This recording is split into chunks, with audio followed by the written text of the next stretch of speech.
In the Battle of Metz, I made a mistake in insisting upon a direct assault instead of bypassing it. These are George Patton's words from his posthumously published memoir, War as I Knew It. Patton was a man of action, not apologies. But in the quiet moments after the guns fell silent, the ghosts of the Moselle River seemed to find him. In his memoirs, published only after his sudden death, he left behind an admission that reads like a confession. The man who believed war was won through speed and aggression was admitting he had thrown men at concrete walls for 3 months. The general who preached bypass and encirclement had ordered frontal assaults against one of the most fortified cities in Europe. Metz stands as one of Patton's most costly tactical decisions of World War II. Between September and December 1944, his Third Army lost over 55,000 casualties during the Lorraine campaign. The grinding offensive to capture eastern France and cross into Germany. The city of Metz itself became the focal point of this bloody stalemate. It was the kind of World War I meat grinder Patton had spent his entire career trying to avoid. This wasn't just bad luck or impossible circumstances. Patton made choices that cost American lives. He allowed subordinates to continue attacks that weren't working. He prioritized capturing forts over preserving his army's offensive capability. The question wasn't whether Metz could be taken. The question was whether taking it was worth the cost. And Patton's own memoir, written after the war, gives the answer. By September 1st, 1944, Patton's Third Army had advanced 400 miles in 2 weeks. They had liberated most of France. They were approaching the German border. For 2 weeks, the Third Army was a lightning bolt. Then the sky went dark. Eisenhower redirected fuel supplies north to support Montgomery's Operation Market Garden. On August 31st, Patton requested 400,000 gallons. He received 31,000. Third Army's tanks stopped moving. Imagine being a tank commander who can see the German border through his binoculars only to hear his engine sputter and die because the gas was gone. It wasn't just a logistical delay, it was a soul-crushing loss of momentum. Patton's entire operational philosophy depended on mobility. Keep moving, bypass strong points, exploit breakthroughs before the enemy can react. Without fuel, that philosophy was worthless. By September 15th, Third Army was effectively immobilized. Patton's division sat in eastern France with empty gas tanks. The rapid advance that had terrified German commanders was over, and the fuel that could have kept them moving was going north to Montgomery for an operation Patton knew would fail. Eisenhower's decision forced Patton into exactly the kind of warfare he was worst at. Static positions, methodical advances, siege tactics. The racehorse was trapped in a corral. Metz wasn't just a city. It was one of the most heavily fortified positions in the world. 43 interconnected forts surrounded the city in concentric rings. The Germans had built these fortifications after annexing the region in 1871. The most formidable positions, the Festin, like Fort Driant, were constructed between 1899 and 1914. They were designed to withstand the heaviest modern artillery. Massive concrete walls, underground tunnels, retractable armored gun turrets, interlocking fields of fire. Fort Driant was the crown jewel of this system. Its walls were 20 feet thick. Its gun turrets could disappear underground after firing. Tunnels connected it to other forts in the network.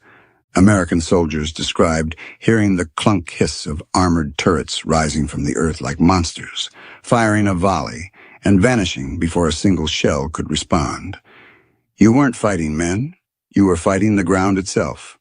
American intelligence underestimated the fortress system catastrophically. They believed the forts were obsolete relics from World War I that would surrender once surrounded. They were wrong about everything. The forts were fully manned by experienced German troops. They had adequate ammunition and supplies. They were connected by underground communications that American artillery couldn't touch. October 1944 brought the worst weather anyone in the region had seen in 20 years. Rain fell constantly. The Moselle River flooded its banks. Eastern France turned into a swamp. Fields became mud pits. Roads became streams. The terrain that favored armor in summer became impossible for tanks in autumn. Patton's doctrine depended on tanks operating off-road.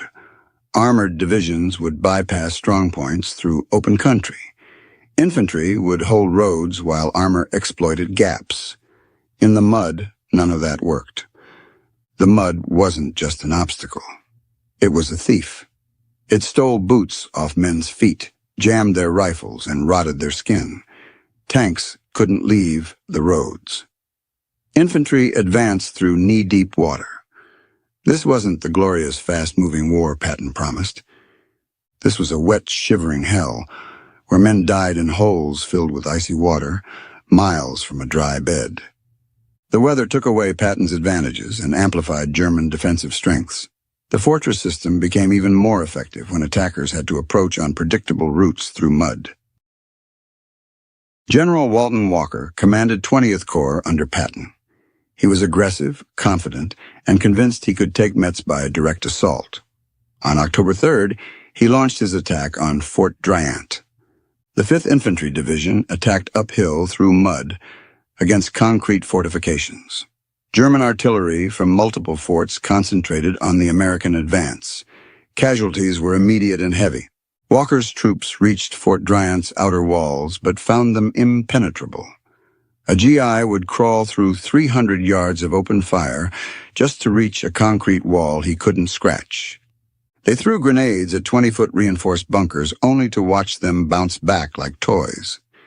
TNT, satchel charges, even direct artillery fire just scorched the concrete without leaving a dent. It takes a special kind of courage to get up and do that again the next morning. American soldiers discovered the hard way that Fort Driant was designed to withstand heavy bombardment. The Germans built it to resist French and German artillery from World War I. American guns in 1944 weren't significantly more powerful. Walker requested more troops. He requested more artillery. He requested combat engineers with specialized explosives. He got them. The attacks continued. Patton watched Walker's attacks fail repeatedly through October. He received casualty reports showing divisions being ground down. He knew the attacks weren't working. His standard doctrine was clear. Bypass strongpoints. Don't attack fortifications directly. Keep moving and let the enemy worry about their flanks. Metz was exactly the kind of target Patton normally avoided. But Patton authorized Walker to continue the assaults. He reinforced 20th Corps. He committed the 95th Infantry Division to the battle. He ordered attacks to continue despite mounting casualties. Patton's frustration at being stopped was driving his decisions. The man who hated World War I had accidentally recreated its worst horrors. He had been racing across France. He had been 100 miles from the German border. Now he was trapped, watching his army bleed for a single city while Montgomery wasted fuel in Holland. The fuel situation meant he couldn't bypass Metz and keep advancing. He didn't have supplies to maintain an offensive deeper into Germany, so he decided to take Metz as a stepping stone. He viewed capturing the city as necessary for the eventual Czar campaign once logistics improved. October became a nightmare. The 5th Infantry Division lost 4,000 men. The 95th Infantry Division suffered similar losses. These weren't divisions being destroyed in dramatic battles. They were being worn down through attrition, one bloody assault at a time. Fort Driant remained untaken. American troops penetrated the outer works multiple times, but couldn't hold their positions. German counterattacks using underground tunnels pushed them back. Walker kept ordering attacks. Division commanders kept sending troops forward. Battalion commanders watched their companies get shredded. Men they had trained with, bled with, fought beside for months, were disappearing into the mud and concrete. The tactical situation never fundamentally changed. Patton could have bypassed Metz, contained it with minimal forces, and continued advancing. This was his standard doctrine, and it had worked everywhere else. But several factors made him continue the direct assault. First, he genuinely believed the city would fall quickly. Intelligence reports kept suggesting the defenses were weaker than they appeared. Second, Metz controlled critical railway infrastructure. Third Army needed for deep operations into Germany. The truck-based Red Ball Express was failing. Patton needed the rail hub inside Metz. Leaving it in German hands meant no sustainable advance. Third, and most important, Patton had no fuel to advance further anyway. Eisenhower had diverted supplies to Montgomery. Third Army was stuck whether Patton attacked Metz or not. So Patton decided to take the city while waiting for logistics to improve. The flaw was assuming Metz could be taken without prohibitive casualties. By November, the situation changed. Third Army received more ammunition and supplies. Air support became available. Most importantly, combat engineers arrived with specialized equipment for attacking fortifications. On November 9th, Patton launched a major offensive across the entire 20th Corps front. Multiple divisions attacked simultaneously. German defenders who had held for 2 months finally began to crack under sustained pressure. Fort Driant, the fortress that had resisted since October, finally surrendered on December 8th after being bypassed and contained. The fortress fell when its garrison could no longer hold out. Metz surrendered on November 22nd. The remaining forts fell throughout December, with Fort Jeanne d'Arc, the last holdout, surrendering on December 13th. The fortress system that had protected the city for 70 years was finally neutralized. Third Army had won. The question was whether the victory justified the cost. Third Army suffered 55,182 combat casualties between September and December 1944 during the Lorraine campaign. These included 6,657 killed, 36,406 wounded, and 12,119 missing. Non-battle casualties from trench foot and exhaustion nearly equaled combat losses in some units during the worst of the November mud.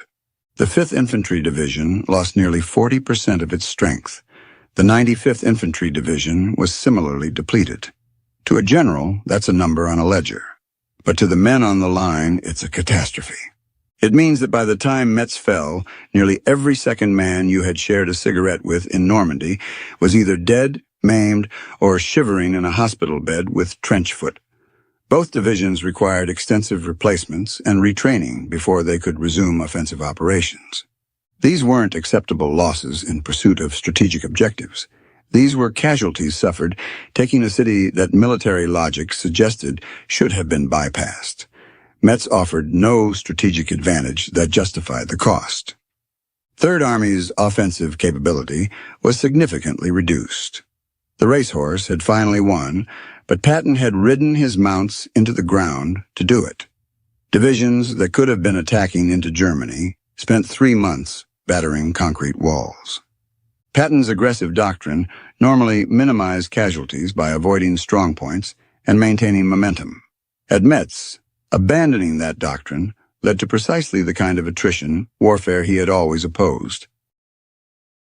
In his posthumously published memoir, War as I Knew It, Patton wrote that in the Battle of Metz, he made a mistake in insisting upon a direct assault instead of bypassing it.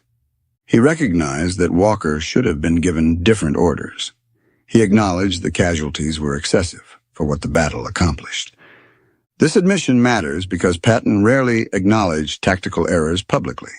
He was confident, sometimes arrogant, about his decisions. His post-war reflection on Metz revealed he understood what the battle represented. Metz was the campaign where everything that made Patton effective was taken away. No fuel meant no mobility. Bad weather meant tanks couldn't maneuver. The fortress system meant his aggressive doctrine didn't work. But Patton's error wasn't just bad luck. He chose to continue attacks that weren't succeeding. He allowed Walker to repeat failed tactics. He prioritized capturing forts over preserving his army's strength. The circumstances were difficult. The decisions made them worse.